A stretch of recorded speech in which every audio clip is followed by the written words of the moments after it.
right. Shalom. Okay. First and foremost, I want to say Kal Halayim, Wahawad, La Yahweh, Ba'ashem, Yahushai, Ba'ashem, Rahagwadash. Double honors to the apostles and the elders of Great Millstone who rule well. Peace, love, salutations, and blessings to the Lord's elect. This is the brother Yeshaya, part of Men of Valor, South Carolina. And this lesson right here is going to be about certain videos that have been in my algorithm. And it's been about nuclear warfare and, what would happen if a nuclear weapon would hit. Now, this, raises my antennas or it gets me excited because, ever since I came into the truth, the elder apostles, and the bishops and the, elders taught us, about the thermonuclear missiles and how they will be used as judgment for the Lord's wrath, okay, his indignation, all right, in the valley of Jehoshaphat or Yahweh Shaphat, the Lord's judgment. But they're going to play a very specific role, specific. A lot of people say Pacific, but a lot of dumb niggas be like Pacific. Nah, it's specific. But anyway, how the Lord's going to use these instruments for his cruelty, for his vengeance. And these are weapons that he put on the mind of the scientists, all right, starting with the Temanites, because the Temanites or the so-called Germans are the sharpest, or they're the most intelligent out of the nations of E. You have different nations of E. He's one nation, but he has different, parts. Okay, you got the Khazars, you got the Temanites, you got the Amalekites. I think I said Amalekite at first, but anyway, yeah. So I'm gonna play a little bit of this video, but it's very interesting. I love watching these videos because it gives you a physical representation of what the Lord is going to have. Like, we have these pictures in our mind when we read the Bible, but it's also good to watch things like this to get a visual of how things are and to actually get, and perceive the power of an actual thermonuclear missile and the destruction and destructive capabilities that it has. But without further ado, I'm going to play a little bit of this video and then we're going to get into some scripts. Of fires starting in commercial and residential buildings would be extremely high, and these fires would spread rapidly due to the extensive damage. The optimal height of burst to maximize these effects would be 11.5 kilometers, or over 7 miles, ensuring the greatest possible area of devastation. Thermal radiation from the explosion would cause third-degree burns up to 60 kilometers, or 37 miles away. The intense heat would... Wow. So 37 miles away, people will feel it. And that's just one missile. Now, the Lord said that there's going to be a multitude of missiles that's going to hit this place. So every place is going to get this and, more damage, okay? Because these radiuses, they're going to overlap or they're going to intersect. So you're going to have a 37-mile radius right there, and then where that stops, or whatever radius it is, where that stops, there's going to be another one that can either meet that right there or go into the actual radius of the first one, causing more effect, causing more damage, causing more heat. So the He has every place or every spot on the chessboard accounted for. Ignite fires over this vast area, adding to the overall destruction. Hey, fair use, fair use, fair use. The Tsar Bomba was never designed as a practical weapon, but rather to demonstrate the sheer power that could be unleashed.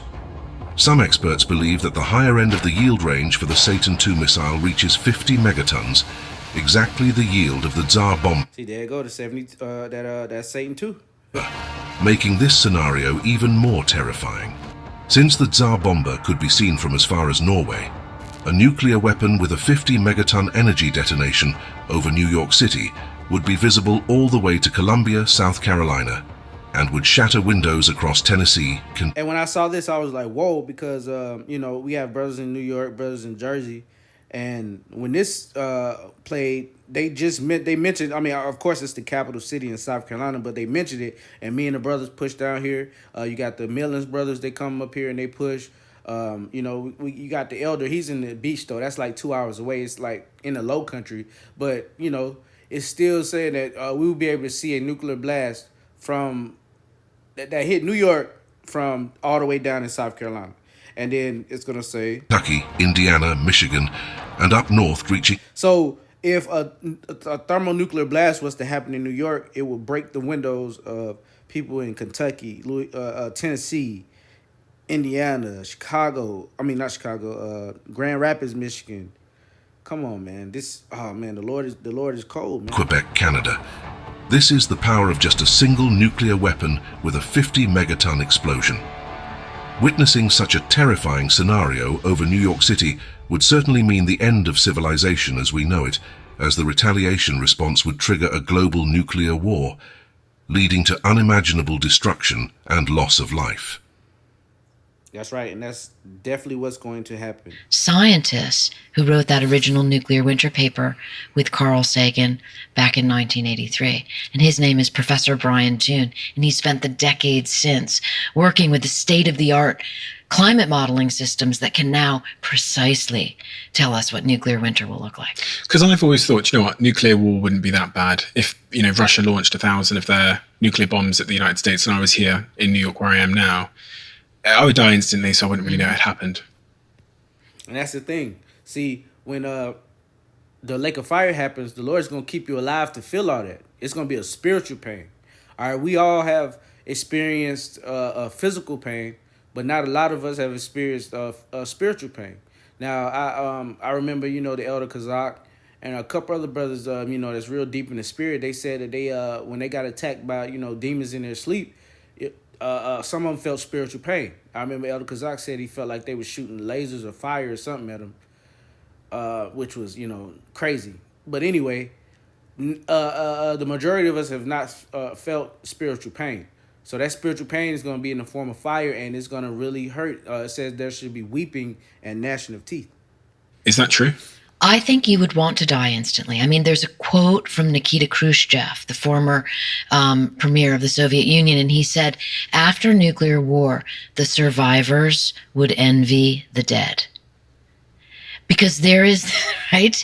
There is this sense of if you survived, I mean, there is no more law and order. There is no more rule of law. There is no government. Craig Fugate made that very clear. The bunkers that the people in the military command and control centers would be in, let's say the secret bunkers, not the ones that are targets that Russia's going to take out, that I write about in the book, but the smaller ones. Look, they talk about Russia. So these people know, like, you have insiders and you have people that are really close to the ones that, you know, the illuminated ones, you know, or the ones that's in the know. And even the lower, lesser, you know, generals and everything like that, you got people close to them. And some of them, the Lord just putting the spirit on them to actually, you know, be a whistleblower and warn the public of what they're talking about behind closed doors. Those are going to only function for as long as there's gasoline to run the diesel generators. And right, so these bunkers is not going to save you. And those people are going to have to come out. And who's left?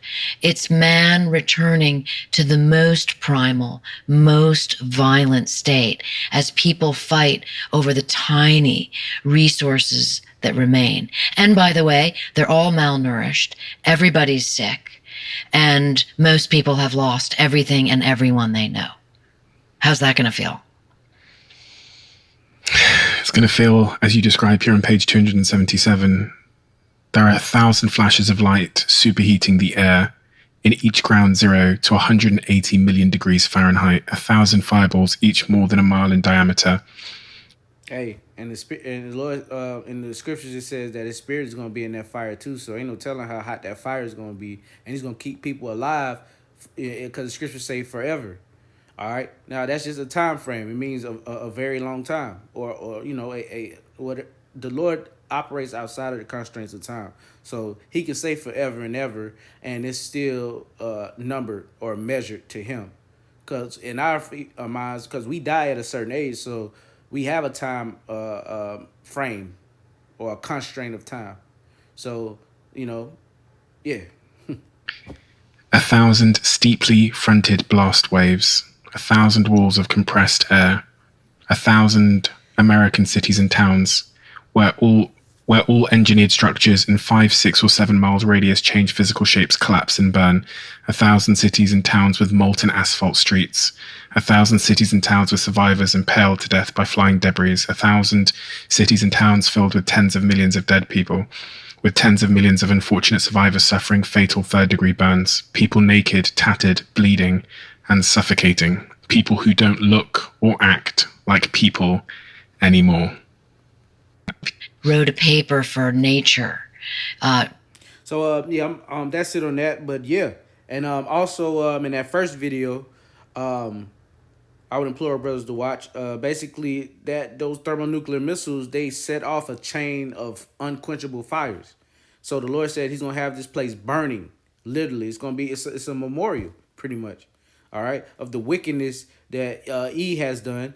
Okay, not only E but the other nations to our people. Okay, and against the Lord. All right, being profane and being blasphemous. So yeah, let's go into the book of Revelation, chapter 20 and verse 7. And when the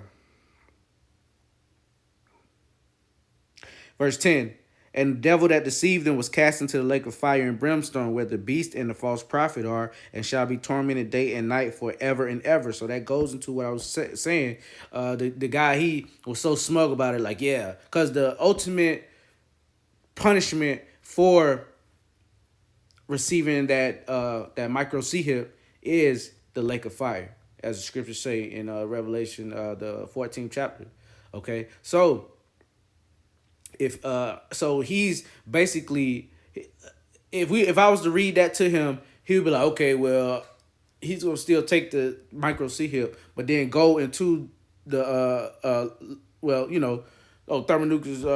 thermonuclear missiles, they get shot to America. Okay, I'm gonna die instantly. No, the Lord said they're gonna be tormented day and night forever and ever. And that's not talking about some fictitious hell.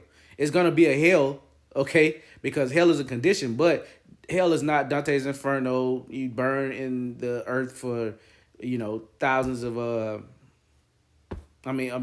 eternity, because the Lord doesn't even deal like that. Every judgment has an end, a punishment. All right. If there was a hell, He would have said it. Right. But anyway, yeah. So yeah, and that's something that you don't want to be a part of. I'm telling you, it's a physical burn, and it's gonna carry over into the kingdom of heaven, because we're gonna know the ones. The Lord will not be a part of that number. We're gonna know the ones. The elect are gonna know. All right, who stood up for the Lord and who was part of that lake of fire and took that micro C-hip. Linking themselves to the system and basically becoming a perpetual slave, and willingly becoming a perpetual slave to E and the system. But the system is going to be destroyed anyway. But Esau, Isaiah 54 and 16. Behold, I have created the smith that bloweth the coals in the fire, and that bringeth forth an instrument for his work, and I've created the waster to destroy. So there you go. The Lord is going to be the Lord with the angels, all right, because the angels work for the Lord. All right, when the heavenly angels, the heavenly host of angels come back with Yahweh Shah, they're going to be the ones that's going to ignite this fire, okay? And I'm not, I was focusing on the thermonuclear missiles, but the actual angels are going to play a part in that as well, okay? Shooting out those concentrated beams of fire with not at least as equal, but of more power as the thermonuclear missiles, man, all right? Because that's pure spiritual power. Verse 17, no weapon that is formed against thee shall prosper, and every tongue that shall rise against thee in judgment thou shalt condemn. This is the heritage of the servants of the Lord, and their righteousness is of me, saith the Lord Yahweh. So there you go. All right. Hey, it says no weapon that formed against thee shall prosper. That doesn't mean the weapon won't be formed. Yeah, man. It's a little joke. All right. Revelation 6 and 14. And the heaven departed. Slakia. Verse 13, and the stars of heaven fall unto the earth, even as a fig tree casteth her untimely figs when she is shaken of a mighty wind. And the heaven departed as a scroll when it is rolled together, and every mountain and island were moved out of their places. And there you go. And it's going to cause a chain reaction of things that happen on the earth. You're going to have tsunamis. You're going to have and that first video goes into it, which, is a very good video, but you're going to have tsunamis. You're going to have earthquakes. You're gonna have volcanoes, and it's gonna be a terrible place to be on the earth. That's why those ships have to come, and that's why the elect will be beamed up in those ships, because it's gonna be a terrible place to be here on the earth, man. All right, you're gonna have nuclear fallout, nuclear blasts everywhere. You're gonna have radiation poisoning. The like the scriptures say, the water's gonna be turning to wormwood. Okay, that's talking about the nuclear fallout, and basically the water's being contaminated by nuclear radiation. So, hey man, everything is in these scriptures, man. Isaiah 34.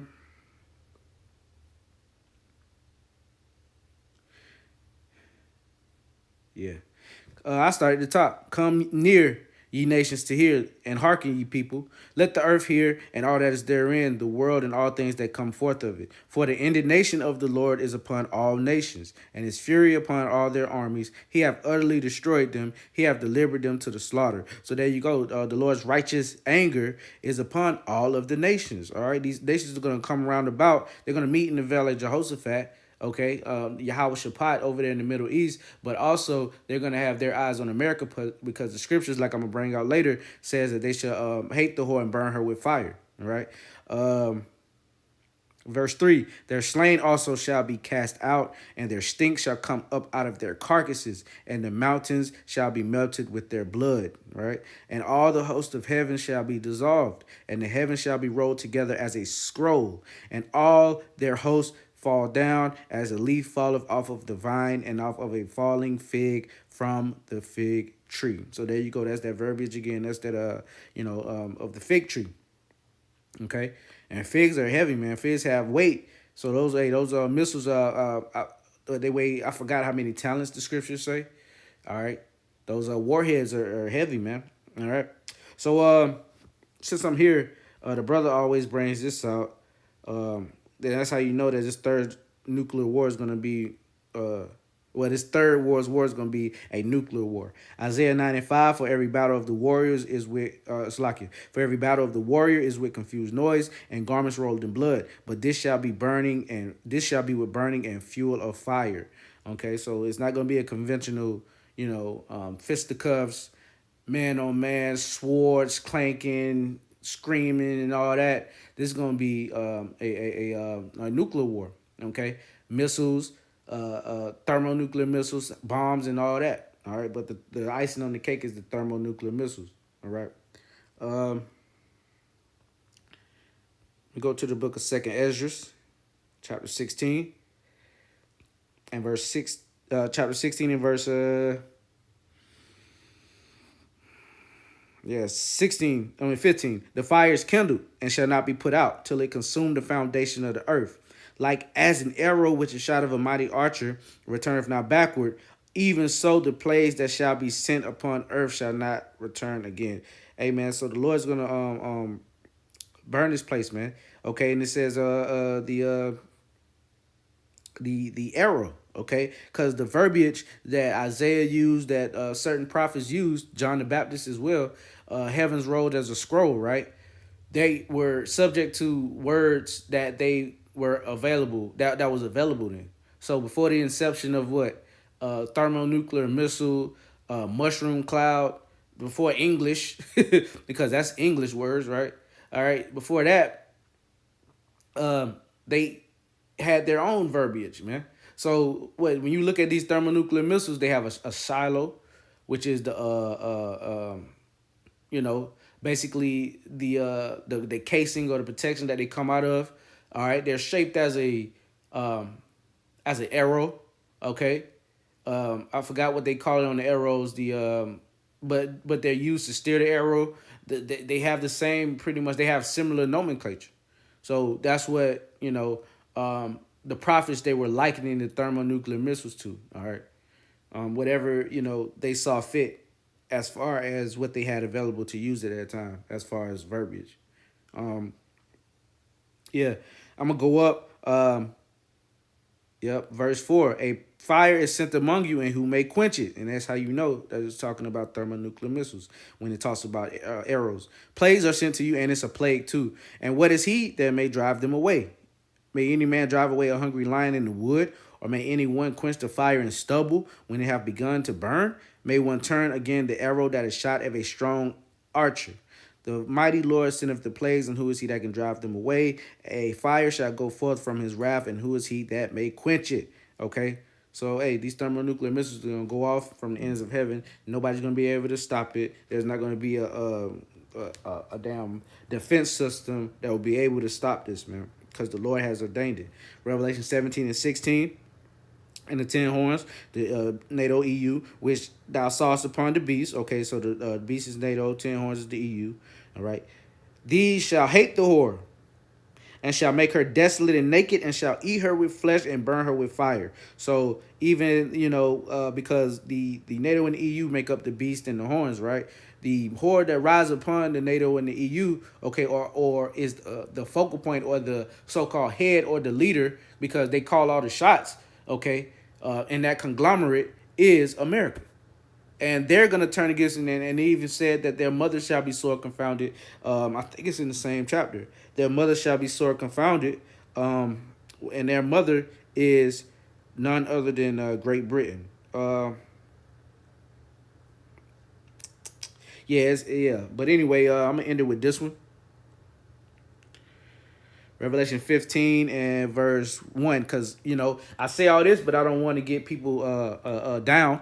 Well, I don't want to get the elect down or scared or nervous. Of course, this is going to happen, but we have hope. We know that the Lord is going to save us via those chariots, okay, if we be a part of that number. Revelation 15 and 1, and I saw another sign in heaven, great and marvelous. 7 angels having the 7 last plagues, for in them is filled up the wrath of the Most High. And I saw as it were a sea of glass mingled with fire, and them that had gotten a victory over the beast, okay, and over his image, the system, and over his mark, the charagma, and over the number of his name, 666, and all that, stand on the sea of glass, having the harps of the Most High. Yahweh Bashem Yahushua. So the elect are going to get the victory. The elect are going to be sitting, watching, okay, as if it were a sea of glass over in the atmosphere, okay, looking down out of those chariots, into the atmosphere and seeing all of that destruction and thanking the Lord, man, having the harps of the Most High, man, having the harps of Yahweh Yahushua. So, Lord willing, that was edifying. I'm going to end it with that.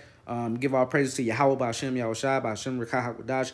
Double honors to our apostles, our elders at Great Millstone, and peace, love, salutations, and blessings to the Lord's elect out there. And until next time, shalom.